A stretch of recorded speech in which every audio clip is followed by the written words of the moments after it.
Hey guys, what's up? We are going to boost my 98 Acura Integra.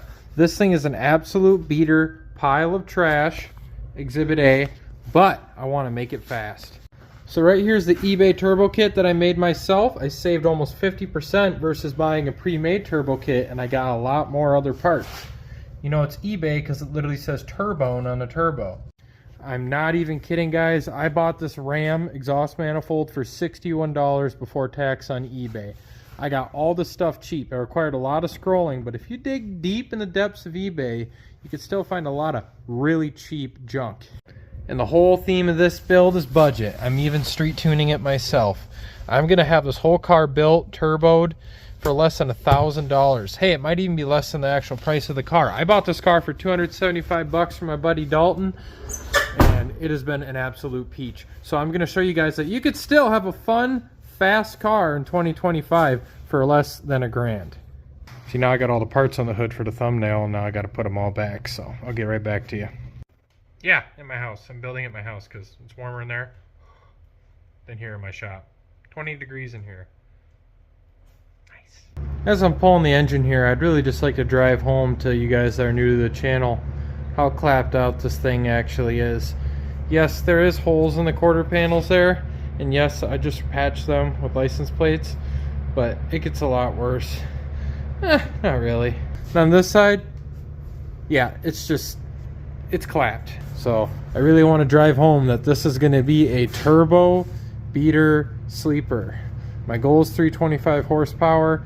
I'm probably not going to reach that anytime soon, but we'll get there eventually. I mean, hey, I don't even have a dyno to run it on, so we're going to have the old butt dyno, but it's going to be sick.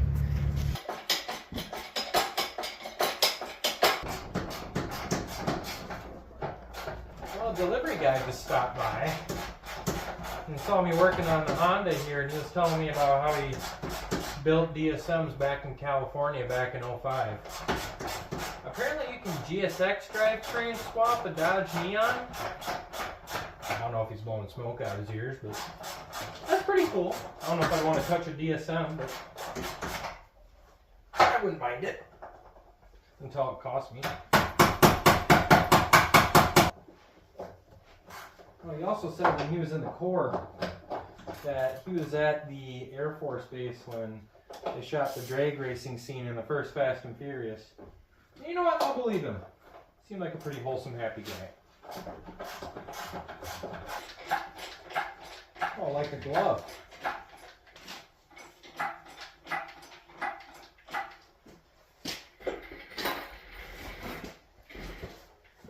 Alrighty guys, the engine and transmission is out of the car. We're going to work on this guy more tomorrow. But yeah, definitely looking at her. She definitely had some valve cover leakage. And I think she had some significant leakage somewheres back here too. But yeah guys, I'll get back to you tomorrow when I get this cleaned off and hopefully in my house. Look at that chunky boy over there supervising me. Alrighty y'all, it's the next day. Let's get this transmission off of this engine, pressure wash it outside, and get it in the house.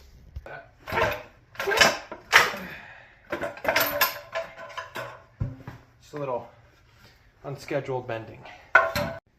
2343.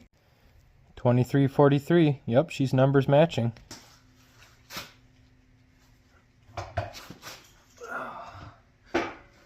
Alrighty guys, I'm just going to get the rest of the accessories off of this and the coolant pipe on the back and the intake manifold.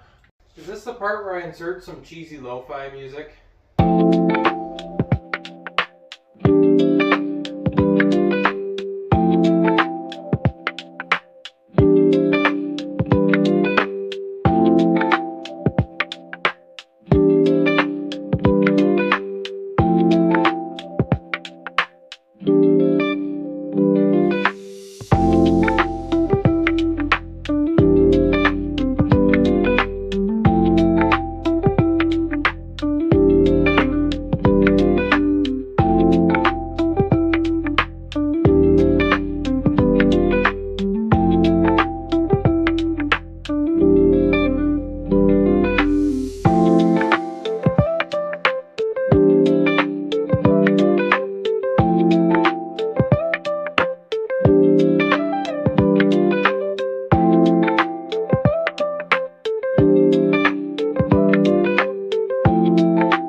Alrighty, here she is on the engine stand. Well, furniture roller.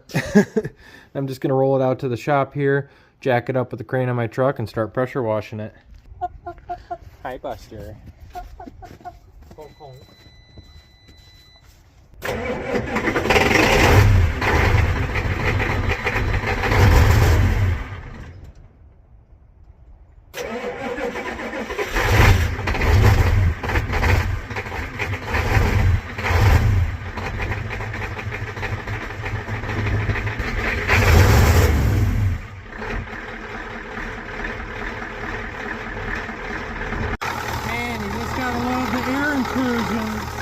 That these IDIs are plagued by.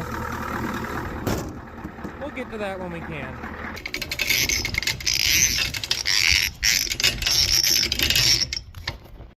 Well, I just realized upon backing in here that my Thanos chin of a rear bumper decided to add a new dent to the Integra, but that's okay. That adds to the sleeper effect. Buster's our dedicated cameraman. Here you go, Buster. Nah, he ain't about it. Alright, let's set up the shot.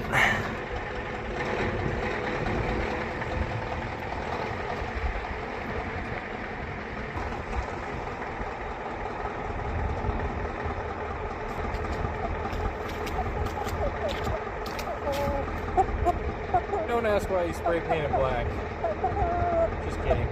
So we keep them alive, because the other ones are getting eaten. Alright.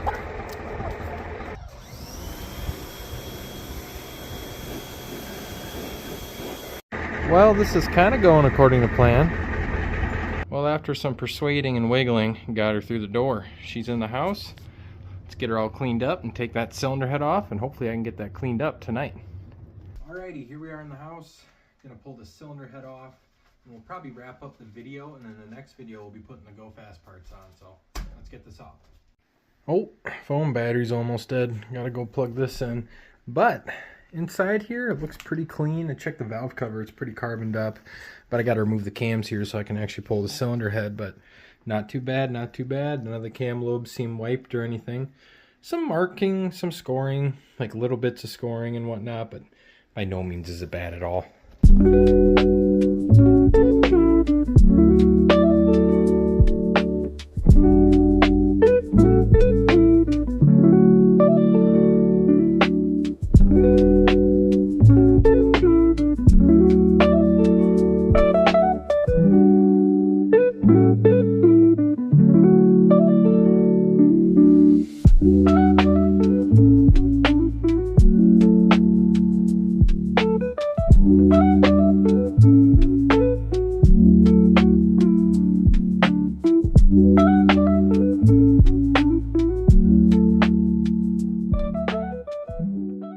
Well, this isn't good. This head bolt, for some reason, is just really stuck in there and is starting to strip. Luckily, I have a extractor for things just like this, but wish me luck.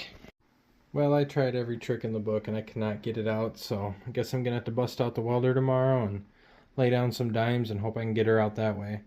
I had to cover up this little oil return or feed port or whatever because I didn't want these metal shavings that are flying everywhere to fall back down to the bottom end. Alrighty y'all, it's the next day. Here we have it. So I put down some aluminum foil so none of the welding spatter gets in places and shouldn't be. I just have a pipe here I cut the size. I'm going to stick that in there, and I'm going to weld that, and then I grabbed a nut, and I'm going to weld this guy to the top of that somehow, and then hopefully the heat and everything that's going on will help that bolt back out, and then hopefully none of these other bits will fight me. I did degrease it with some ether, so when I touch a weld to it, it's probably going to explode in my face, but that's okay. They'll just help it heat up. It's not like it's in my house or anything.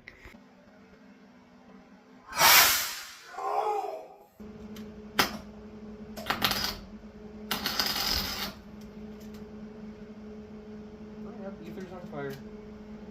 Open this window. Oh, f***ing A! Whoa! Alright, yeah. Oh. Back to welding, I guess. Alright, well, after successfully giving myself generational PTSD, let's try that again. Alright, tally ho.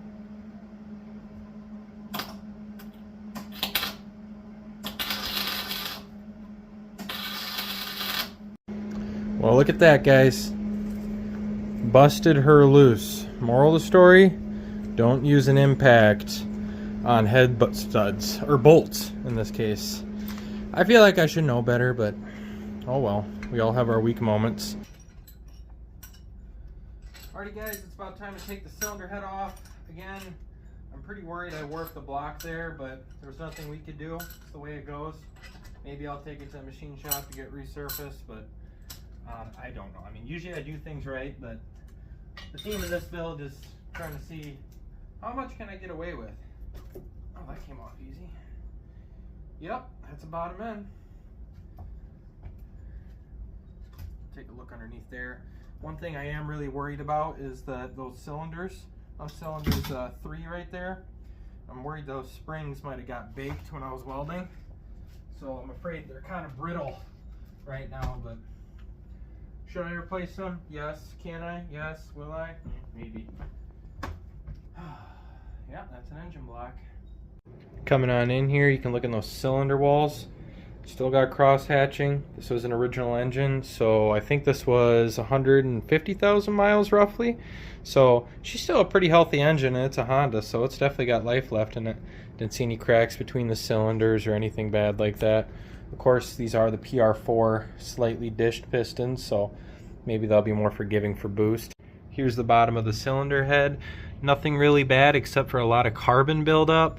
I did notice this guy in the middle here, but I think that's just some sort of scuff mark from the factory, because if you look closely you can see that it's actually not cracked all the way through. So the cylinder head looks fine, but it's definitely going to need to be taken apart and get a deep cleaning now with all that baked up aluminum and junk that's in it. Let's take a look at the bottom end here. I'm going to take off this oil pan. I did notice that one of the bolts here is missing, so maybe that was a source of that excessive oil leak that I had.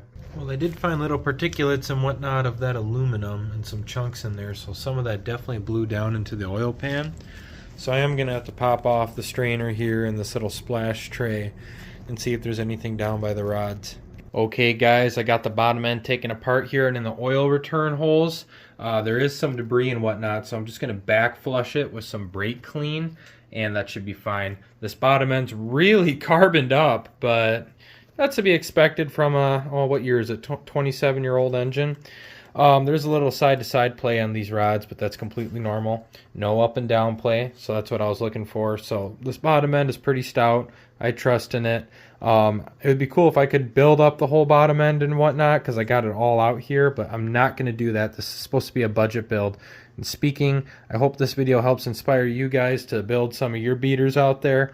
Please drop a like, comment, and subscribe if you like this video. The next video that's coming out, hopefully I'll actually have everything put together, and I'll probably even get the car started. I have all the parts and whatnot, except for, you know, the main rods or the head studs, but I pretty much have everything to put this back together. I just want to make sure I go through it completely because it's what I like to do. But anyways, guys, hope you enjoyed the video. Please like, comment, and subscribe, and you guys have a great rest of your day.